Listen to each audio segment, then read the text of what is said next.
You've probably heard that you can use AI tools like ChatGPT for coding. It's called vibe coding. You might have even tried some vibe coding. The challenge is when you're using AI tools to vibe code, they don't know your work as well as you do. I found a backdoor into Power BI, and this backdoor is totally free, it's totally accessible to you, and you can train any AI tool on the ins and outs of your model so it knows it even better than you. If this sounds too good to be true, it's not. I'm going to show you how step by step right now.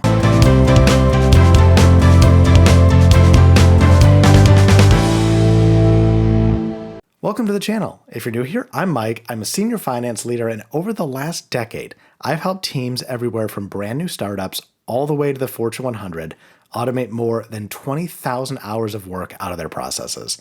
And now I want to help you do the same. In today's video, I'm going to show you how to export the inner workings of your Power BI dashboards so that it's easily digestible for an AI tool. Then you can have AI write all of the code without having to keep explaining how your dashboard is structured. And don't worry, it's not going to be too technical. If you know how to work in Power BI, then this process will be a breeze. And if you haven't already, make sure to click the link down in the description and join my free weekly newsletter, Finance Automation Insider.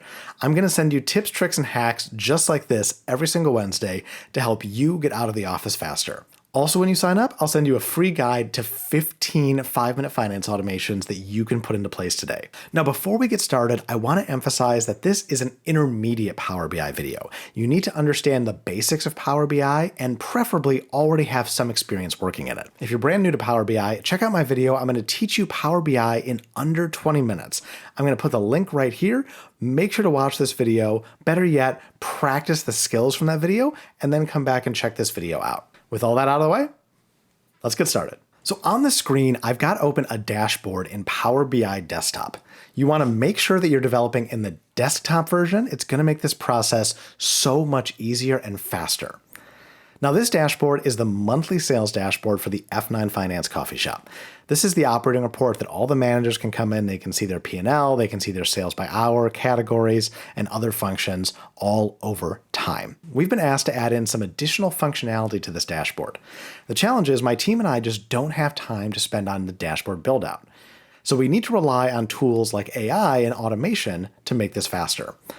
But if we started trying to give this model to ChatGPT, it would get the DAX code right, it would get it structurally sound, but it's not going to understand the nuances of our dashboard.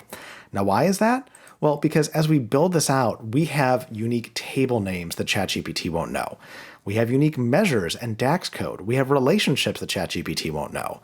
So we need to find a way to give it all that information so it can write DAX that is ready for us to copy and paste, where it understands all of the relationships between our tables, the measures we've already created, and what functionality we need to add on top of what's already there. So to get started, we're going to download a totally free tool called DAX Studio. Go to daxstudio.org. There's going to be two versions available. On the left, you're going to find the .exe. This is going to be the version for Windows or Microsoft. And on the right, you're going to find a .zip. This will work for Mac, Linux, or all the other operating systems out there. Now, I'm keeping this video intermediate. So for DAX Studio, I'm focused just on teaching you this process to get all of the context data out of Power BI and feed it into an AI tool. Do know that if you ever want to get more advanced with DAX, this is a fantastic tool and it can do so much more than I'm showing you today. Maybe a topic for another video, but right now we're going to go through this process. Have any questions so far? Go ahead and leave them down in the comments. I read and respond to every single question, and I'm more than happy to help. So the first time you open DAX Studio, once you've got it installed, you'll have to connect it to a dashboard. You're going to have a couple of options. The first option, the one we're going to use right now, is you can connect it to an open Power BI model. Again, you have to make sure it's open in Power BI Desktop. There's our coffee shop. You can connect it to a tabular server, or if you have an Excel file open with Power Pivot, you can connect to that the same way as Power BI. I will mention that every step you see me do today is going to work exactly the same for Power Pivot as it's going to work for Power BI. I'm just going to show you Power BI, but you can translate this all over there. So we'll stay on here, we'll select our coffee shop, and we'll connect. And now you'll see that it's pulled in all of our different tables from the Power BI. We can go double check just to make sure we're happy. Yep, there they all are. So it's pulled it all in and connected it. Now, we want to make sure that this outputs a CSV file, not just displays the results on screen, so that we can pretty quickly take the information and feed it to an AI tool. So we want to go to Output, click the Results dropdown, and go to File.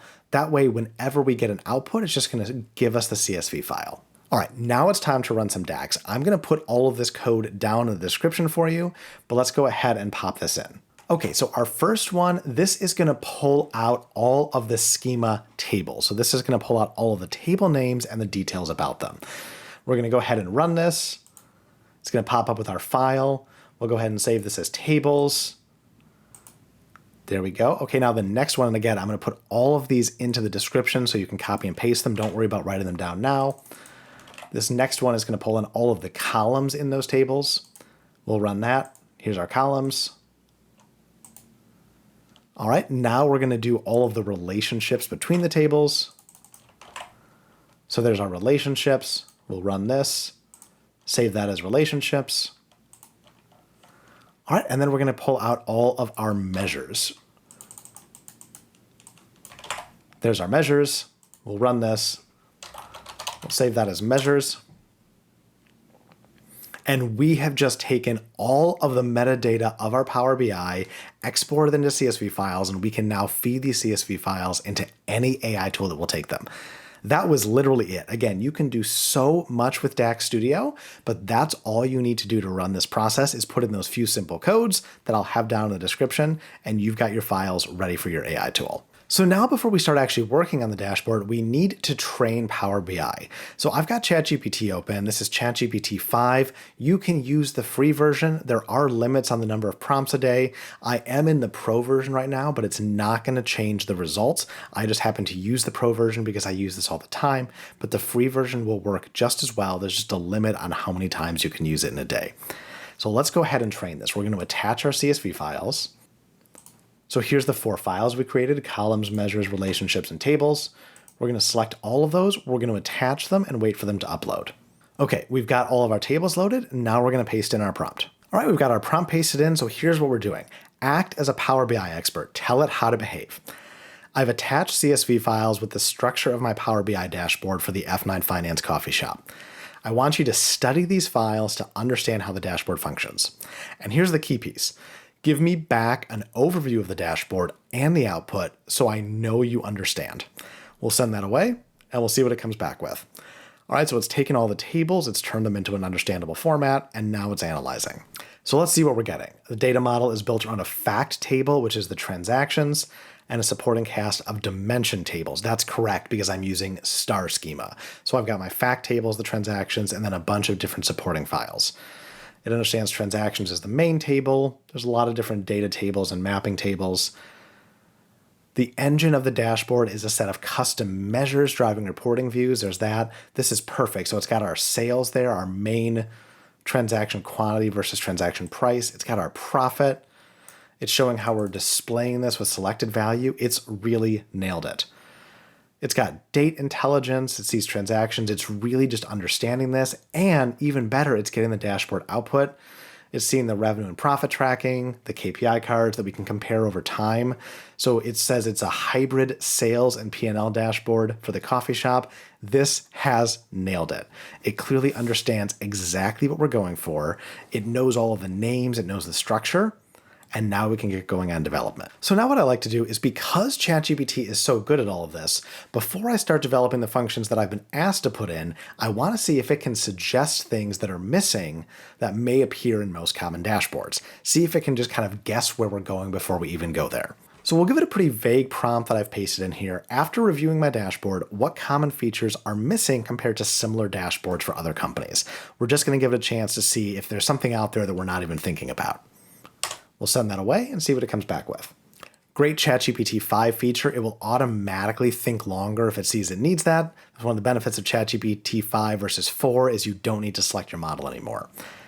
Okay, now it's coming back. It's saying you're missing a full variance stack. You're missing price volume mix. That's a really good one. Contribution margin and unit economics. We're not comparing the cost versus our pricing. We're not doing anything with cash. We're not looking at seasonality or the daytime. Can we do menu engineering? Wow, this is really good. Look at this. Promo, loyalty, waste, spoilage. This is literally nailed all of the different things we could want on a dashboard for our coffee shop.